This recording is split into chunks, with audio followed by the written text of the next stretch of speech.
The text came through at 2:17 a.m., lighting up the ceiling above our bed. I miss you. I can't do this much longer. For a few seconds, I just stared at the glow, half asleep, my arm heavy across my wife's waist.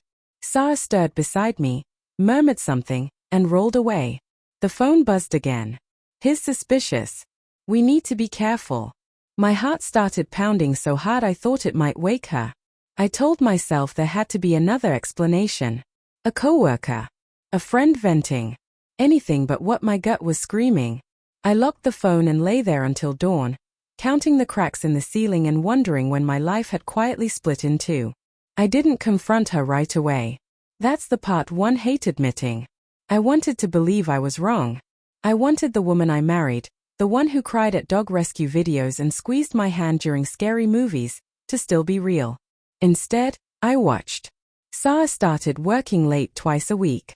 Her phone never left her hand, not even in the shower. If I walked into the room, she'd angle the screen away or swipe too fast, smiling too brightly, like a child caught with something sharp.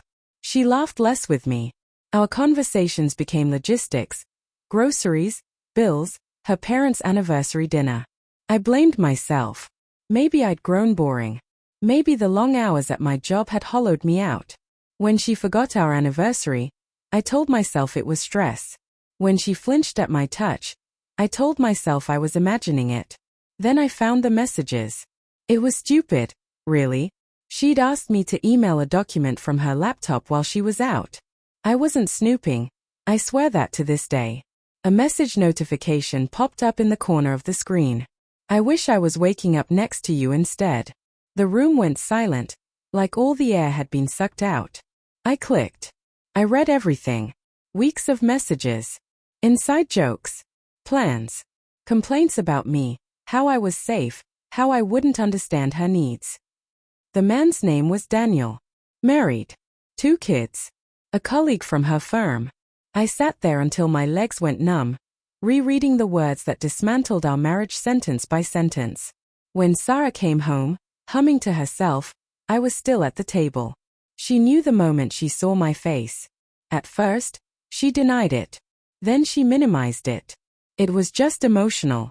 Then, when I slid the laptop toward her, she collapsed into the chair and started crying. Not the loud, messy sobs of grief. Quiet ones. Controlled. Almost practiced. I never meant to hurt you, she said. That sentence still makes my jaw tighten. As if intention mattered more than impact. I moved out 2 days later. The divorce followed quickly, efficiently, like paperwork for a life that no longer fit me. What I didn't expect was my parents. They'd always loved Sarah. Too much, maybe. She was polite, successful, from a good family. When I told them about the affair, my mother sighed and said, "Marriage is complicated." My father asked what I'd done to push her away. In court, during the custody hearing for our dog, yes, it had come to that, they sat behind her. Not me. When my lawyer finished, my father stood up unexpectedly.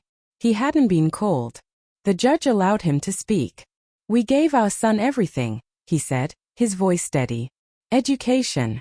Support. Values. And he threw it away. He couldn't keep his wife happy. Now he wants to punish her for his failures." My mother nodded, eyes fixed on the floor. It felt like being skinned alive in public. I wanted to scream. To list every night I'd waited up for her. Every compromise. Every lie I'd swallowed to keep the peace. But the words stuck in my throat. Then the judge leaned forward. "Sir," she said calmly, "are you aware your daughter-in-law admitted to an ongoing affair during this marriage?" Silence. My parents froze. The judge continued, her voice firm but not cruel. "This court is not here to assign blame based on personal disappointment. It is here to assess facts. And the facts indicate your son was betrayed." My mother started crying. Real crying this time. Sarah looked at me, eyes wide, like she was seeing me clearly for the first time in months. Maybe years. Maybe ever. After the hearing, my parents didn't follow me out. I didn't wait. I walked into the sunlight alone, shaking, strangely lighter. The weeks after were brutal. Memories ambushed me everywhere. Songs in grocery stores. Restaurants we loved. Even the way the couch dipped where she used to sit. Some nights I missed her so much it felt physical. Other nights, the anger burned so hot I couldn't sleep. Sarah called once. She apologized. Not to fix things, she said, but because she needed to say it out loud. I listened. I didn't forgive her. Not then. Maybe not ever. But I thanked her for telling the truth. Finally, my parents reached out later. Long messages. Regret. Excuses. Love wrapped in shame. I haven't answered yet. I don't know if I will. What I know is this. Betrayal doesn't always come from where you expect. Sometimes it wears the face of family. Sometimes it teaches you that love without loyalty is just noise. I'm rebuilding slowly.